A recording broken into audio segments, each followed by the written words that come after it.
All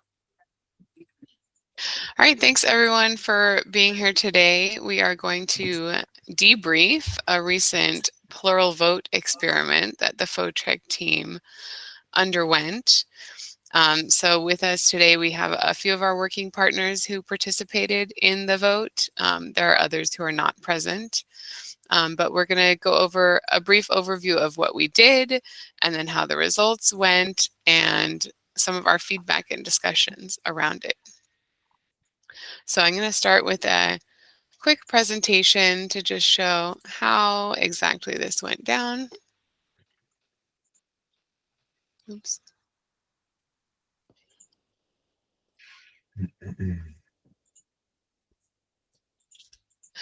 All right, so how we set up this plural vote experiment. Step one was figuring out what we were voting on.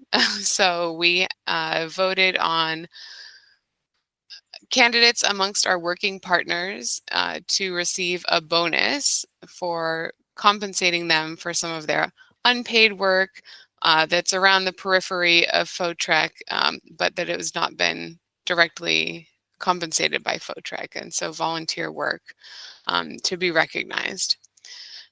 So that was, and there was a nomination process, and details were added about the candidates for voters to review as context for their vote. Next step, of course, was the actual voting, and this is where we do a plural vote. So participants pay to vote, and then based on how much they pay, they divide that between the candidates, and then on the back end, we take the square root of each of those candidate votes, and that's, you know, the cost of their vote, or sorry, that's the weight of their vote is what I meant.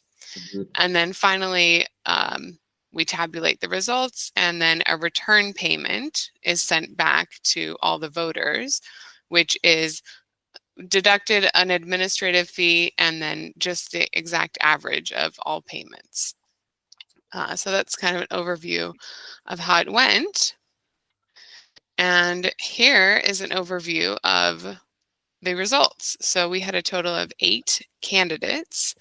And then you can see here graphically represented how the quadratic votes played out compared to if the votes had not been divided. So if it was raw data, just total ADA given to a vote. And here the difference between how that ranking went with the calculation and without the calculation. And I'll pass it over to Kenrick here to start us off on this slide and then going around with a discussion.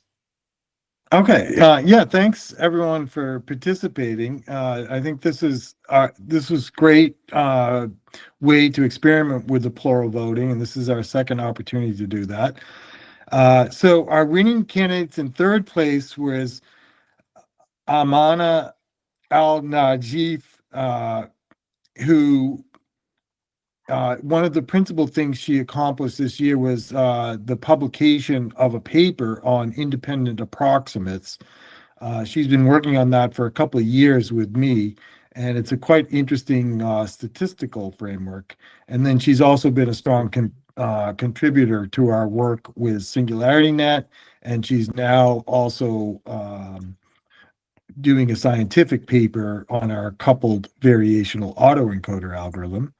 And then in second place here in the call, Igor is one of the newest members of our team. He's a recent graduate with a master's degree from a university in Brazil. And he's written a number of proposals that got won.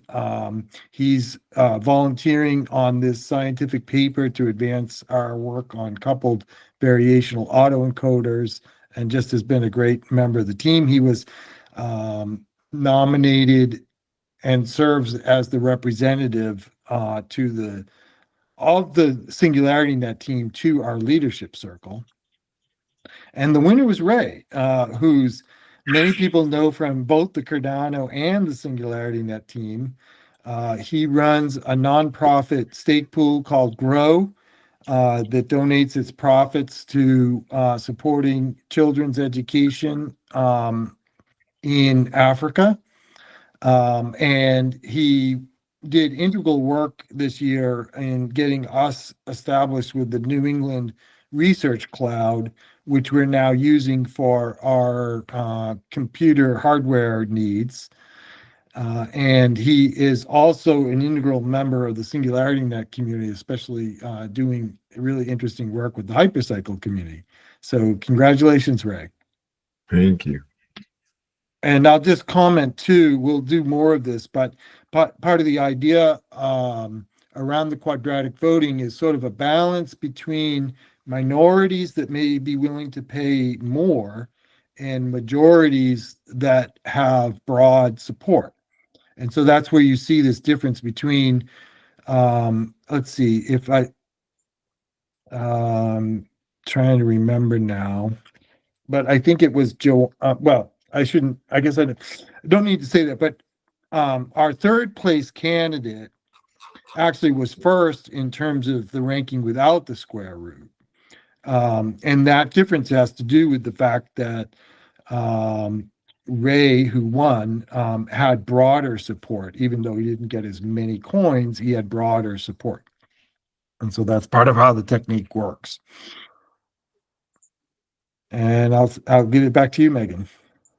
Yeah, awesome. I think now we could sort of start a round of, people's feedback, either if you want to talk about the votes themselves and how this spreadsheet looks, or if you want to take a more personal approach to your input and how you felt about the process. We could start that, and I can kind of kick us off by, the screen's been up for a while, so people might have noticed, the differences here. You see the ranking with square root calculation and without. So in our voting, we had 3 winners, and I think it's really interesting to see that the 3 winners, candidates 1, 4, and 6, would have won either way, but the order is completely different. None of these numbers are the same. So I thought that was really interesting and kind of a testament to, how that can dramatically change. We only had 3 winners, but what if it had only been 1 winner? That can completely change the outcome in kind of a more dramatic way. So that's the one I wanted to share on my round. But now we can kind of go around, and maybe Igor, we don't necessarily have to have the screen up too, since Sure. This will be personal feedback from people. Sure. So Igor, would you like to share your feedback? Yeah, I note that too. I think that is very interesting because the square root can balance individual preference with the broad support. And I knew that, but to see that in practice with a real experiment was, very outstanding. I take a big time looking at the complete spreadsheet, trying to understand what's going on, what happened here. So it was very interesting. And also, it's cool because the people have to pay for vote. And that is our first experiment with all the working partners. And we have a big variation in the payment, as I expected, but not so much. I see that some people use a similar amount of money. So that was very interesting to see. I don't know why exactly that happened, but something is driving force here. So I look forward to see more experiments about that, get more data to understand how people vote in real situations with the quadratic voting. So I like that a lot. And I want to thank also everyone who voted for me. Thank you very much. Yeah, thanks, Igor. Maybe just for some additional context for kind of the background. So the average that was spent on a vote was about 62.8 ADA. And then, yeah, so that there's kind of some context to do with. Well, we can give the high and low too. My recollection is the low payment was around 1, and then the high payment was around 140 ADA. And then also we had 60% participation. So of the 10 people that were eligible to vote, 4 decided not to participate. So that's also interesting. Should we go around? Joanna, are you ready to share? And then we'll go Ray and then Mache. Yeah, I mean, this has definitely been very interesting. The first experiment that we did was just the leadership circle. And it was just really interesting also to see kind of the difference in the amounts that were paid out, and just kind of what the social behavior is behind that. I think I found that the most fascinating. But then also, I think what I really like about this, and that it highlights how more of a fair system this is how like the square root really does change the output. And whether it's more people thinking you're like more entitled to get that like first place or second place or to win. I use that language loosely, but versus like just because you have more funds. And I think this solves the biggest pain point that we've seen with a lot of voting systems that are very reliant on token weighting. So I think that's really fascinating. And I really like this experiment. I love how every working partner was so excited to be a part of this, and just shows, that there's a lot of interest in this, and I hope we get to continue it. But yeah, really, really fascinating. And thanks, Megan and Kenrick, for leading this as well. And congrats to everyone that won. Yeah, Ray? All right, here we go. I had a really interesting experience with this. I felt like such a newbie and very ignorant of the process. And so the first thing I want to say is thank you for all of you who helped put it together, because, between the nomination forms, collecting all that information about us, putting it together, creating all the nominees, having the Google Forms working, tabulating all of this, I could see in trying to be a part of the process how much work went into making it a process.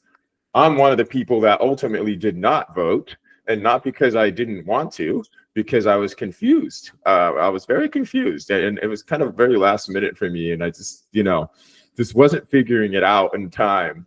But what happened to me is, and I'm kind of glad, honestly, because I was coming with the mentality of I didn't realize it was a weighted vote at first. Once I saw that it was a weighted vote, I was looking at it as the way we vote in Cardano, right? 1-to-1.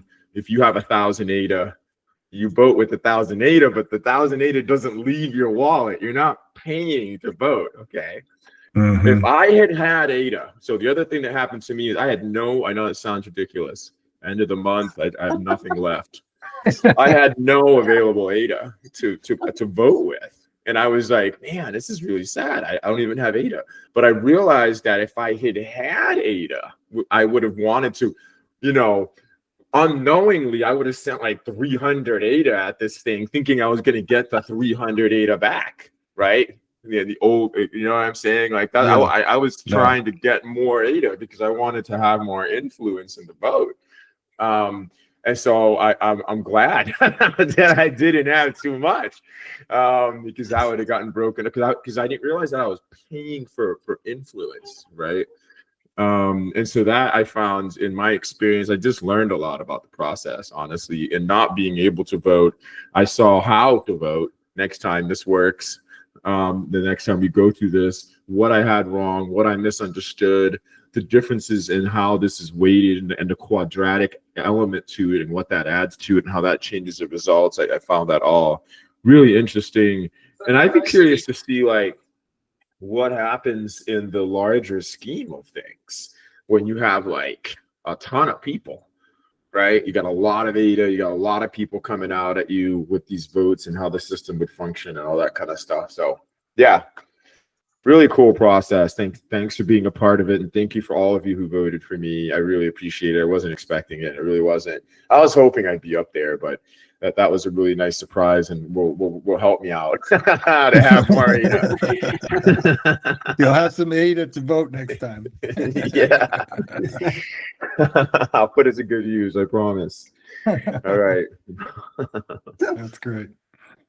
Awesome. Thanks for that. That was really good feedback, Ray. Mache? Yeah, so I got just couple questions, but one thing that interested me is something that Kendrick said in the beginning, and then what Ray said a second ago. But how my first question, I guess, would be really is how was the refund calculated, and is the refund always a case in this type of voting? Yeah, I could explain that a little bit, and also some thinking around why this is effective. So all the payments are totaled, and then we decided on a 10% administrative fee that mostly will provide Megan with a little bit of compensation. Doesn't cover her time, but we'll cover the rest of it another way. And then the rest of that is split evenly by all participants. And that came out to about 58 ADA was sent back to every individual who voted. So for instance, the person who only spent 1 ADA actually got paid 57 ADA for their participation. Right. And the way to think about that is that it's the inverse of a regular market. If you think about the way a regular market goes, right? Think about a fruit market, in a big city, right? You have a few buyers and you can go to their different stalls, and lots of people come into the city to buy things from that market, right? So you have a few sellers and a lot of buyers. Here you're flipping it around. Everyone is a seller first. If you come and participate, what you're selling is the right to have influence in this community that you're a part of. And it's perfectly fine to come just as a seller of influence. So the person who came and just spent 1 ADA is a great member of the community and, participated in a great way. Then a few people can decide that they want to influence the outcome of this decision, and they can spend more. And so, for instance, the person who spent 140 ADA minus, approximately 60, right, is spending about 80 ADA on this experiment. So they're a buyer of the influence, and they do then have an impact on the outcomes.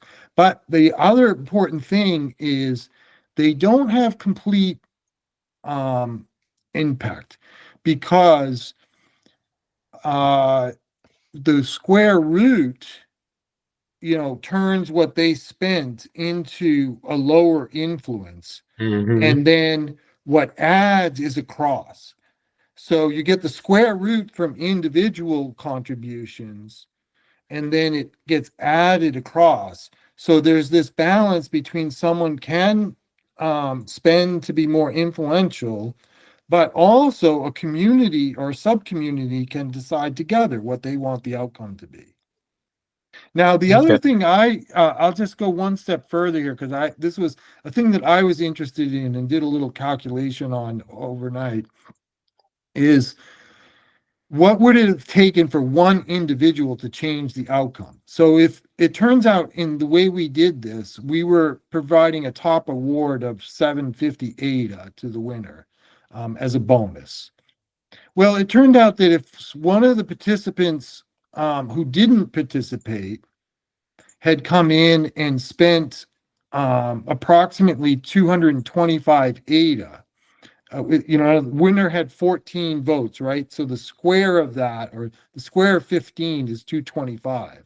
So if you had spent approximately 225 just by yourself, you would have decided the winner. But the interesting thing is how you would have to put that 225 towards that one person, right? Exactly. Yeah. Right. So then these are the interesting dynamics, and what we want to understand better is how this would scale to larger communities where we would have needs for privacy. So there's a lot of development Two, it would have to be automated. We trusted Megan. Megan was the one that administered this and didn't vote. She was and then, you know, we'd like to automate it. And then the third thing is that you have this dynamic between the need to have both participants and participants spending an adequate amount of money so that the final outcomes can't be decided by one person. And then that person ends up extracting some kind of profit from the system without a lot of other say in the decision. Mm-hmm. So those are the kinds of dynamics that we want to understand better as we explore this as a potential way for communities to make more effective decisions.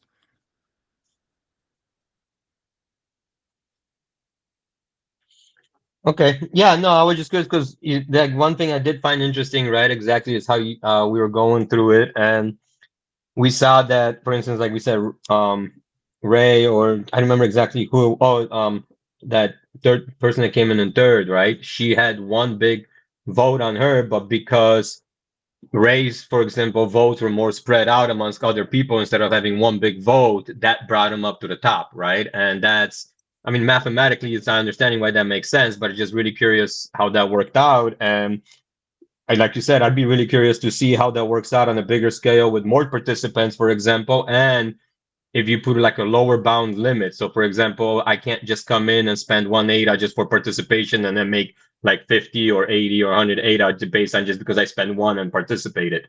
If you have to send the minimum amount you have to spend on vote or whatever to as well, and then having that dynamically change based on the amount of participants, right, as well. See where that goes. But yeah, I mean, being able to do this, and I'm kind of figuring out, you know, trying to keep private how many participants are, or maybe the total amount of already contributed towards the whole total vote amongst all participants. Keeping things private like that will definitely help lower the someone trying to game the system, right? Trying to see if they can figure out, it's like, okay, this is how much for, and I'm just saying ADA, obviously, but this is how much ADA has already been contributed to total amount of votes completely. And even though if you don't see the distribution, you can start thinking about how much you would have to spend whatnot to maximize your gains with least amount of losses, right? So so there is a lot of interesting things, and definitely I can see now the reason why you want some of these options private, right? Maybe not per se to hide the person's like, oh, so someone doesn't go like, well, you voted for so and so or whatever, but maybe so the system can be gamed, Right, you know, exactly. and Yeah. whatnot. Yeah. Yep. So yeah, that's pretty much, yeah. Check on my side and whatnot. That's very, very interesting. And yeah, quadratic voting is, you know, I can definitely see. I said check a little too early, but I can definitely see if you come up with a good quadratic voting solution with preset parameters before you actually started and stuff like that, why it could avoid, for example, what happened with the last catalyst, right? With one person coming in with big bags and just basically changing the course of it the way they wanted it to, right? So there is that part. Check now. Yeah, that would Yeah, have solved that problem. Kenrick, did you want to have a proper turn? Oh, sure. Okay, fine. I'll just follow up then. Yeah, so one, I think in terms of setting a minimum, this came up before the discussion and we made a clear decision not to do that. I think I don't see someone spending, you know, for instance, just the one ADA as somehow cheating the system. And that Right. the way No. I don't the way I see it is rather that one of the challenges in having a community be healthy over the very long term, and when I mean long term, I mean decades or even centuries, right? You have to have methodologies that push power, influence, and wealth to the edges, but do that in a fair, equitable way. And so here, one of the nice things is that if you look at from the point of the view of someone who has wealth that they want to spend on influence, right? then like a normal marketplace, they have the freedom to spend as much as they want. Right. But now, rather than an equity model where that they kind of not only do they retain that wealth, but their vote might actually help them become even more wealthy, and thereby converge to a system that is no longer fair and is very centralized. Here you have a situation where, as I said, someone in this particular vote could have come in and spent, 200 or 300 ADA and been very influential, but they would have been paying everyone else. Mhm. And so as you scale that up, both sides get a benefit from participating. So what I see in particular is that it would be a way to spread interest in a community at the edges. Someone can just Right. show up and spend a little bit, but then they get a reward, and now they have a reward in your currency that they can do something else with, either spend more on another vote or buy some service on your network. And I see it as a mechanism that will grow the interest of the network. And then finally, I think the only restriction I see in terms of a minimum would be just how many votes you can process. And this is similar to what Catalyst went through, where they started, I think, with 1,000 ADA limit, simply for the reason that it was going to be hard to process a lot of votes. And to me, that's the only limit I would set in terms of the minimum payment, is how well can you scale the solution. Yeah, let's go in another round. So Ray's hand came up. So why don't we do Ray and then Igor, and then we'll come back around Joanna. Yeah, curious question, because I see one of the biggest pain points that I see in our lovely crypto industry. Between the last bull run and this one, let's just say, you have an ecosystem like Solana popping up. And Solana is pushing memes like there's no tomorrow, right? So we're seeing a massive minting, and all of the liquidity of various ecosystems kind of floods over there to play, and then it escapes, it disappears down the great drains of exit liquidity. And all of a sudden, there's no real value or benefit there to that particular ecosystem. So when I transfer that kind of behavior and activity over to a process like this, I wonder, because the idea is to keep the ecosystem healthy above the individual need, right? Yeah. The greater need over the individual need, and have that as a principal value. And so in that case, I would look for an asset that had no exit, that was valued within the ecosystem, but wasn't easy to get value to transfer out. Its value stayed within the ecosystem. There's different ways to do that through trading pair routes and special dexes and things like that. But yeah, just a curious question, about how to keep value, especially value that's being used for voting, and how it loops back to you if you have the wealth, right?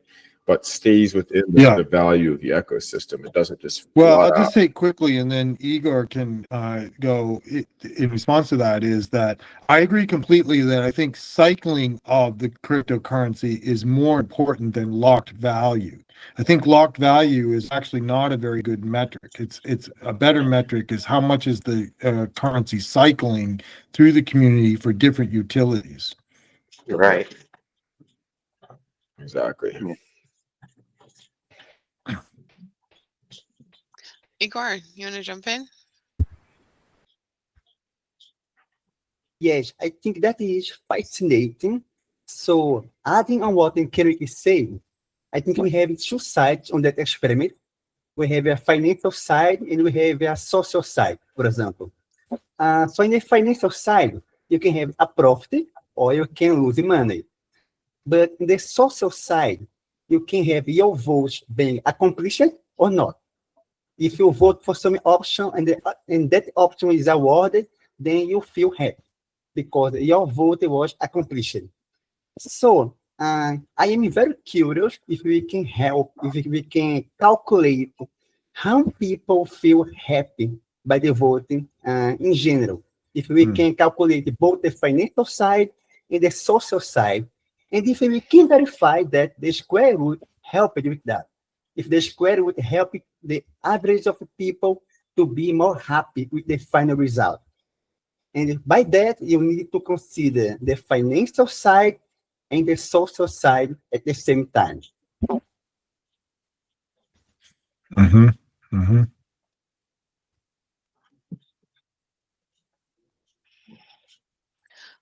Mache, do you want to jump in next, and then Joanna? I'm not. Maybe Joanna can go next. I'm kind of still thinking a little bit. I'm not really sure if I have No, any that's all right. Yeah. like a second. Yeah. Yeah, no, this is really fascinating discussion. I don't feel like I have a lot to add to what Kenrick and Igor and Ray have already spoken about. I think to me, what really stands out about from this kind of mechanism is there's like a definite positive feedback loop. Um, there like if you really care about an ecosystem, if you really care about a project, there's more like the return is not just financial. So whether you're earning a lot back from the refund or not, the outcome is really what matters. But that like incentive of earning some financial reward back just is that push to being more involved. And yeah, I definitely think like the what Kendrick said about the currency being circulated, that shows utility. And I think through something like this, it also shows that, there's more utility to the currency rather than just like paying for certain things, but also like having a voice in the system. But yeah, I mean, there's a lot to discuss. I think there's a lot of social aspects to this as well. And for like the voting and the transparency, I think something that we're probably looking into or that would be interesting to explore is like homomorphic encryption or that encryption layer to not have the votes be transparent on chain till they need to be or if they need to be. So taking that like a step further to kind of like bringing all of this to life would be really exciting for us to explore. But yeah, I don't really have too much more to add. Yeah, no, that's a really good point, and that's something I thought a lot about, especially in this experiment, because I went into it not necessarily thinking that I wouldn't vote just because I was administering it, but I did not vote first thing. And in fact, I checked kind of the form to make sure it was working and people were voting and realized, oh, shoot, now I've seen, a range of the first couple of voters. I, could use that to game this, to, get benefit from it. And I realized now I can't vote. Oh, Which, it's also fine. And I could have voted anyways, I guess. It's all part of the experiment, right? And then I could have told you all that I saw the first 3 votes came in and then whatever. But something I've thought about since, we've started talking about this is that having, no lower limit allows everyone to participate, right? Hopefully. Not literally everyone, but in kind of our circles, everyone. It also should put a natural limit on how much the higher person is willing to contribute. And something I'm looking for more kind of validation of tendencies of this is if that naturally converges at a certain number. And I think, this is our second experiment within some of us. We had more participants this round, but I wonder how much our first initial vote weighed in on people's who voted this time, and how much they were willing to spend on the vote, kind of from that past experience of maybe accidentally spending too much or not feeling like they spent enough compared to others. And I think this is something that will just depend a lot, but that's the part I'm the most curious about, I guess. Mm-hmm. No, yeah. So, you actually brought up a couple good things, Megan. For example, I was wondering about the fact that we talked about a little bit earlier, right? So, I like what you said about there's no limit, no lower limit to let everybody participate. But what if the vote, ADA has some type of value to it, and that value has grown quite a bit in the last few months too, as well, and whatnot, right? So even using like 100 ADA for voting, right? That's $100, right? I mean, $100 doesn't just walk around on the sidewalk in front of your house to pick it up, right? So that's one thing. But so that gives incentive for people, and then people know they could get a refund. And when I said earlier game, I didn't mean like game as in cheating. I meant like the whole game theory idea. You know what I mean? That look, even if the person can figure out how much ADA they can spend, for example, and where to vote and stuff like that, and figure out how to make a profit still off of the amount, knowing the total ADA in circulation for the vote stuff, they can kind of not, you know, in one way it incentivizes them to actually vote and participate in this, right? But now what would happen is, what if you use like an on-chain token, or the way I see this working in the future, as let's say you're not using zero knowledge proofs, but you're using Cardano, and I have a few ideas after these last couple of days about how you can use smart contracts as validators and mint tokens and use redeemers and have to spend a UTXO when you do a vote, so it really facilitates one vote per person and whatnot. But what if a token was used that doesn't really have much value, that's very easily obtainable, for example, right? Then game theory still exists there, but the question is if you're just getting a refund in that one token and there isn't much liquidity for it, it's just used for like some utility, or it's just used for the voting or whatnot. Does someone have enough incentive to even care about that whole idea of game theory around it and where to go with it, right? So, yeah, I guess the incentives are what Mache, like, you brought up a really interesting point that I've been thinking about, is because it's a payment system, then communities within a larger ecosystem maybe don't have a requirement for a governance coin, right? Mhm. Because now you can do governance in whatever the main currency is. And the Right. currency actually doesn't matter as long as it has some known value that can be reasonably trusted. Yep. And so that way, you may be able to form and grow a community that gains some commitment to each other through the governance process of voting, but not have to mint new coins in order to do that.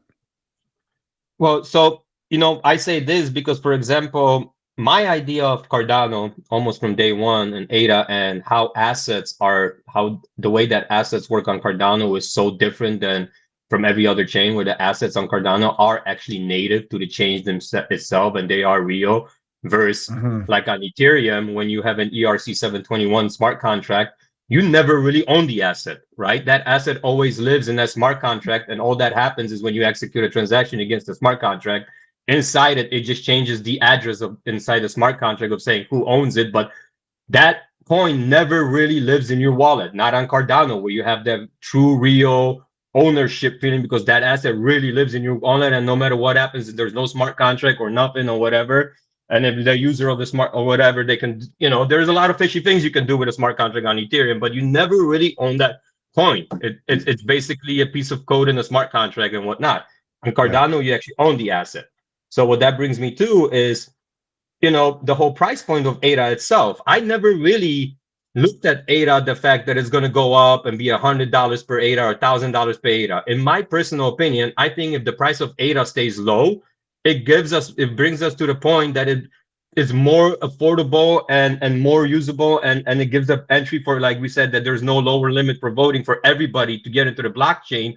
And what really drives the value of ADA is not just, what really drives the value of the Cardano blockchain is all the other assets living on it and being traded and stuff like that. Like I could definitely see there being, for instance, let's say, I'm just picking an arbitrary token, but I can definitely see World Mobile token at one point be worth $1,000 more than what ADA is worth, 1,000 times more than what ADA itself is worth, you know? And that was my whole big idea of looking at blockchain. And one thing that really like Cardano is, don't worry about the actual main token of the network that's securing it and stuff like that. And I understand that the work of Cardano and the ADA itself is what also brings up the security of the chain. But now, you know, and it's a whole market theory too, and all that stuff as well. Yeah, exactly. So yeah, well, so I'm maybe getting. what we could do, Megan, maybe what we could do is maybe close this recorded discussion, and then we can keep going just on our own. Yeah, sure. We want to keep it shortish and interesting for our online viewers. So thanks for people Yeah, this was terrific. who watched the recording. Join us for the next experiment. Super. Join us.